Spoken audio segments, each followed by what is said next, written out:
talaga. Pero, first time ko sa hinaba-haba, kinento ko na nga yung buong kasaysayan ko sa budget na nag-umpisa ng 1983. Nahihiya na nga ako eh. Maaga pa dyan, earlier pa, kasi nag-umpisa ako ng Kabataang Barangay nung SK ako. Parati akong nanlilimos ng budget. Kaya parati akong dikit sa budget.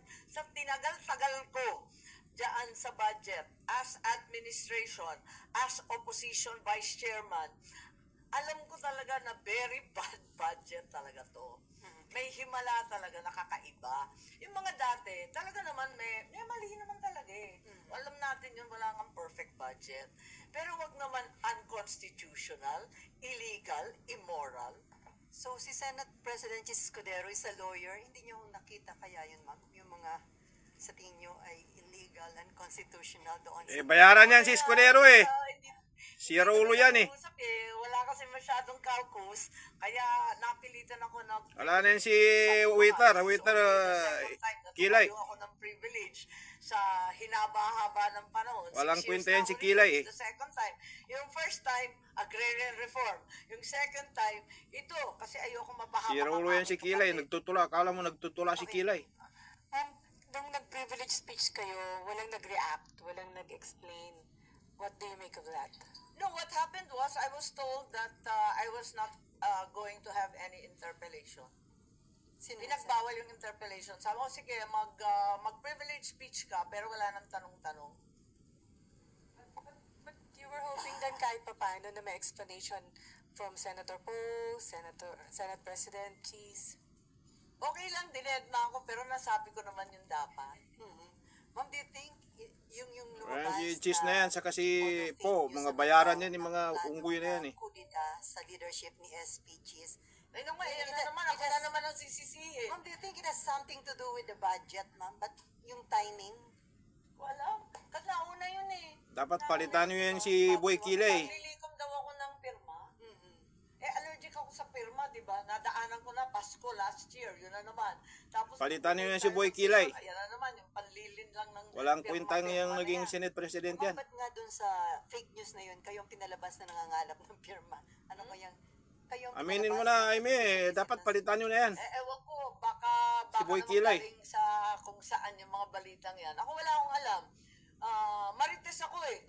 Parati akong updated sa Mabuti, mga inamin mo na galon marites dyan. ka. Pero wala akong narinig at wala talaga akong alam. Eh, kung may alam ako, di binalita ko na sa inyo. Palitan nyo na yan si Boy Kilay. Patapos na kami. Di ba? Okay, di ba? Isa na lang, ano yung sa budget ng DPWH na naging 1.1 trillion pesos from 8 to 5 na nagdagan ng 288. Kung sino dapat mag-explain? Kasi nakalagay nga, sabi nyo nga po, nakalagay lang various infrastructure projects. Nakakatawa eh, di ba?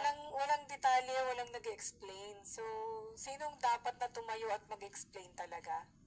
Hindi ko na nga alam eh. Sabi ko nga sa inyo, hindi ko maintindihan itong proseso. Lahat lihim, lahat madilim, lahat malabo. Hindi ko nga alam kung sinong gumawa ng ano eh. Apakalabo talaga. Dati, ang sinasabi... sino pa yan kung hindi ang pinsan mo? Kapag budget. Yung Kasabot lower sila po. house, yung upper house, Escudero. yung BICAM. Eh, Caldero, ngayon, alin Boy ba? Kilay. Alin ba dun sa tatlo? Parang ang gulo eh. At saka dyan sa DPWH, dalawang linalabag niya na. Una, mas nalampasan pa ng DPWH yung edukasyon. Eh, grabe, kasi kawatan ngayon, mahinang kapatid mo, mahina. President. Eh di ba obvious na lampas-lampas dun sa sinabi ng Pangulo? So, Wala mukhang kasing mga pangil, hindi takot yung maliwanag kapatid kung mo. Bakit nadagdagan o nabawasan, sino ang may initiative yung DPWH and Pantawid Pamilyang Pilipino Program, ano? Yung 50B. Yung 50B, oo. Hindi rin po klaro sa inyo bakit may tapyas. Yun nga, as a general rule, as a matter of fact, it's in our rules. It's very clear in the rules of the Senate na meron dapat explanation at nasama ko yata yan sa aking PowerPoint. Usually, may explanation yan. O, papaltan natin to dahil mas mahalaga ito, dahil kulang na kulang ang pera rito. Maliwanag siya. Ngayon, ang explanation, dadagdagan ng comma, tutuldukan ng I. Anong klaseng explanation yun? Na hindi binanggit yung pagbabago.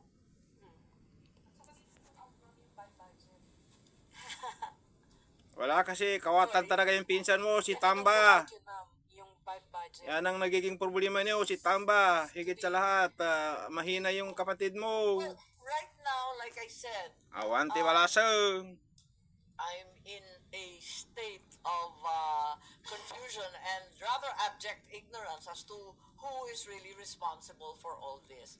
Dahil even if I am officially a member of the BICAM, a vice chair of the Finance Committee, the truth is we were not consulted on these drastic changes made in the budget for 2025.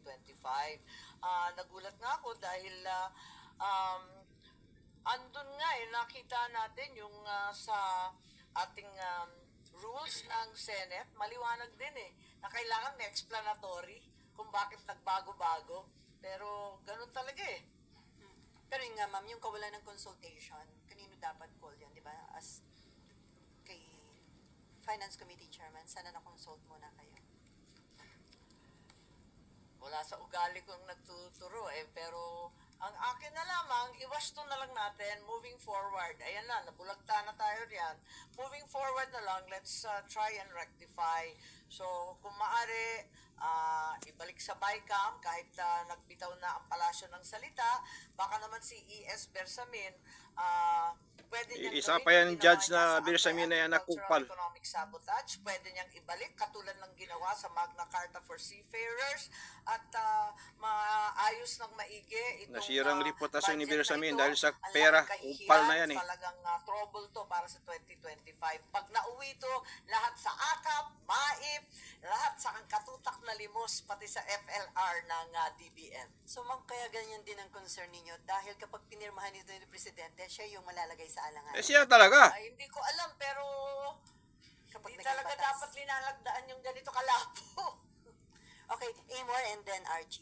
Ma'am, sabi po ni President Marcos, hindi naman daw po maaapektuhan or mababawasan yung services ng PhilHealth kahit zero subsidy sila for next year. Do you think that's possible po, ma'am, na hindi talaga maaapektuhan yung PhilHealth services? Hindi ko talaga alam, pero ang maliwanag lang sa akin, yung nasa batas, no?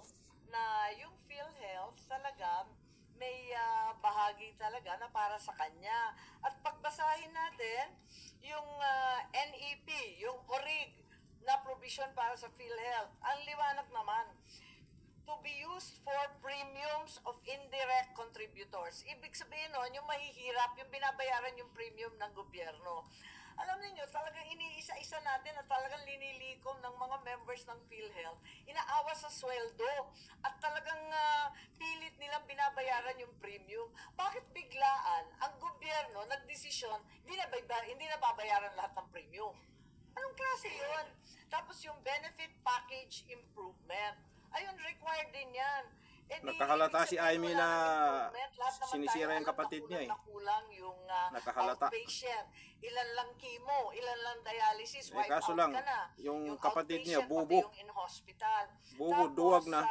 para sa beneficiaries ng Weak pa. pamana, kasama din yan. Ngagba pa. So lahat yan, wala nang premium. Kaya ganyan lang Lahat ng nangyayari. cannot afford, wala na silang PhilHealth. Instead, luluhod na lang sila sa may kapangyarihan at hihingi ng MAIP. Ma'am, you mentioned din po yung guarantee letters, mga Yung mga mahiwagang guarantee letter na binibigay ng mga politiko, di ba? Kami ang nagbibigay niyan, dapat emergency na lang yun Pero kung PhilHealth member ka, may karapatan ka. Hindi ka makikisuyo, hindi ka maglilimos sino man. Karapatan mo yan Nagbayad ka ng Tama. premium. Tama.